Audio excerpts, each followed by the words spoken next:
Hi guys, welcome back. Today we're going to be going back to southbound. Um, and back in the days, but not that long ago, also, there are certain ports that actually were manned by just a handful of actual individuals, where they actually could close the port. They can actually give a specific time that they're actually closing, and if you're not beyond a certain beyond the fence, actually they'll close it on you, and you have to wait till the next day to actually cross or travel to a nearby sister port, but that would be like 3 or 4, maybe 4 hours away sometimes, or maybe just a half hour, depending on the actual town that you're actually trying to cross into.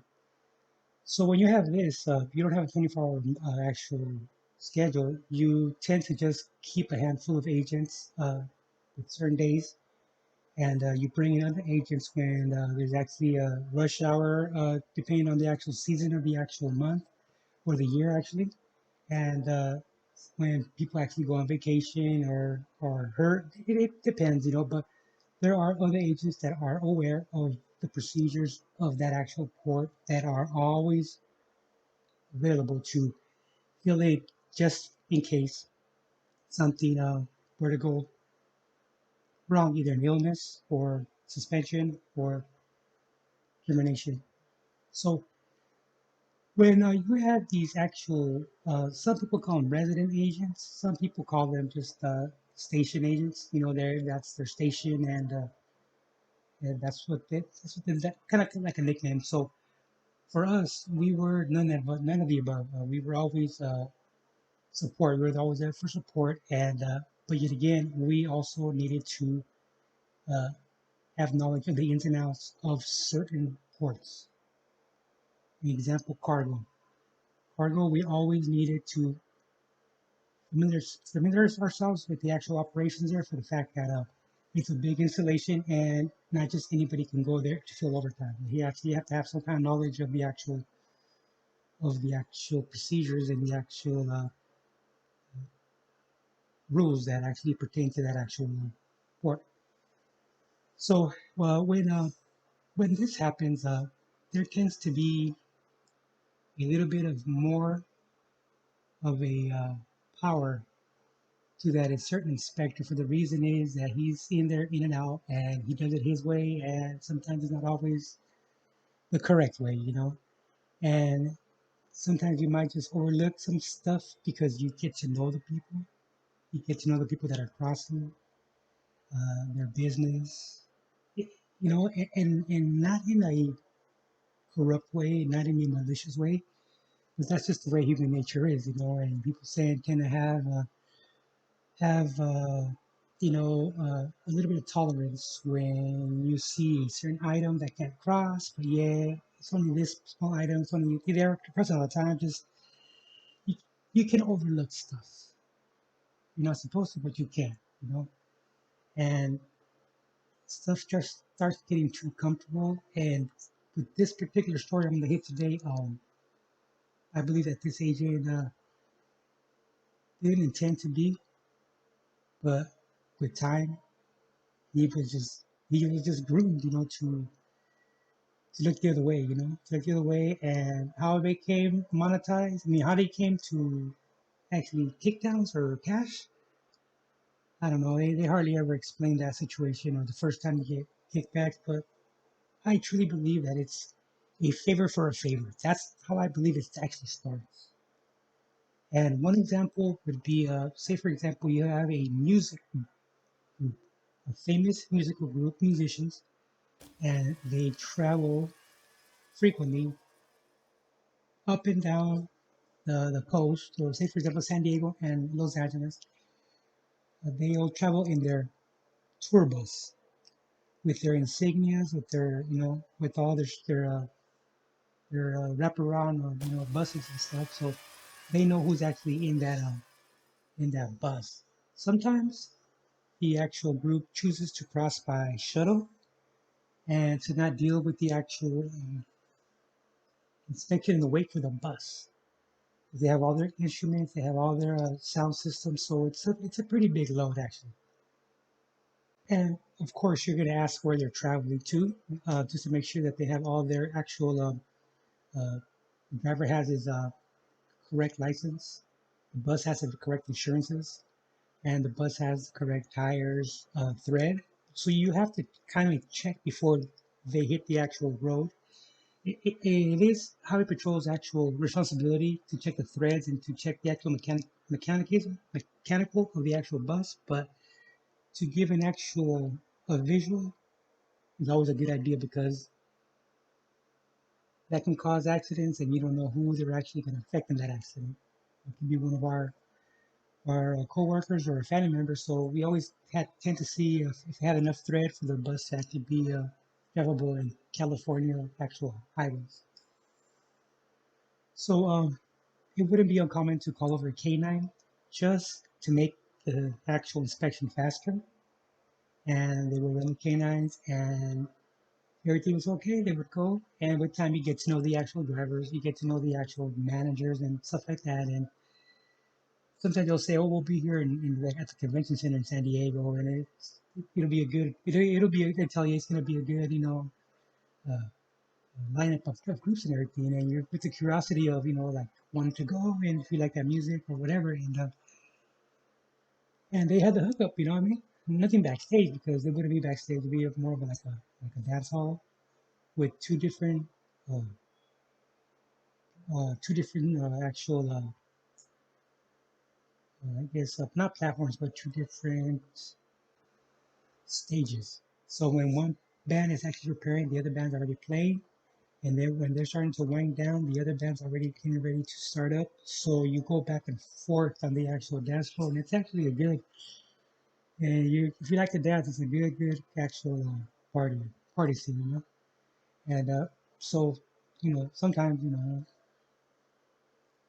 stuff gets left behind, and you get to enjoy, stuff like that. But it would be out in the open. It would be out in the open, and everybody would actually have to.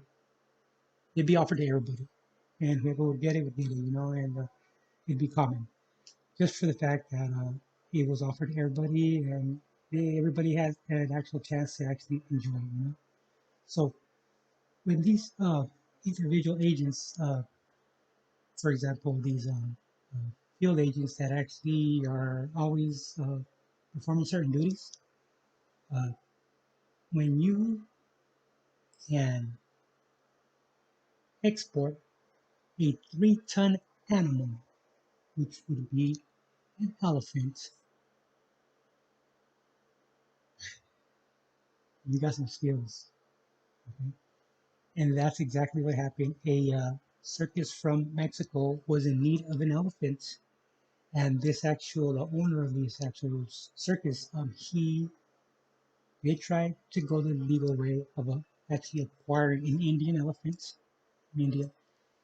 But yet, he said that there was so much red tape, there was so many permits and this and that, that it was much easier to pay a coyote to smuggle that elephant, import that elephant to Mexico through a port in Texas.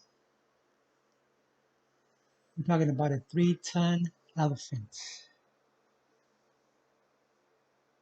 First of all, at every and not well, yeah, and there has to be there's actual immigration, there's actual customs, agriculture, social services.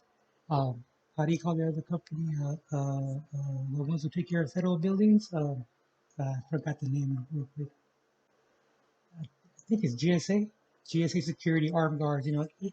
Maintenance, cleaning crews. So there are a lot of individuals that actually can do the human effect on spoiling this type of actual export, I should say, from the U.S. to down south. For the fact that you have the actual person bringing it through, and once you clear customs from the U.S., you still have to deal with customs from Mexico. But this coyote, he had talent.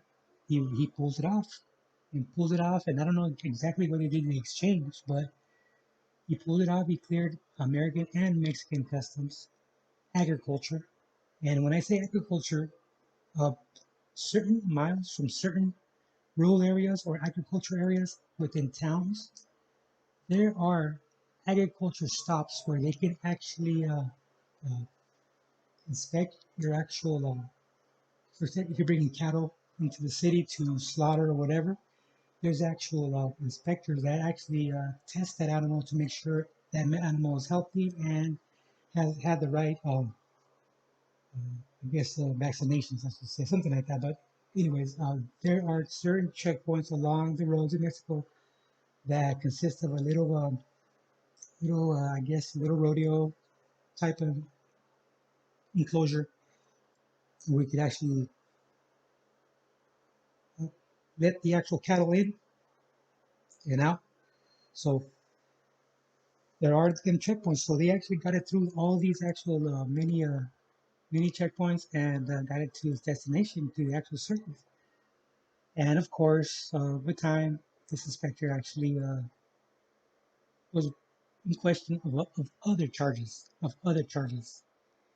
And somewhere along the line, maybe the coyote, I don't know who, but let the actual word out that he had actually let an elephant through.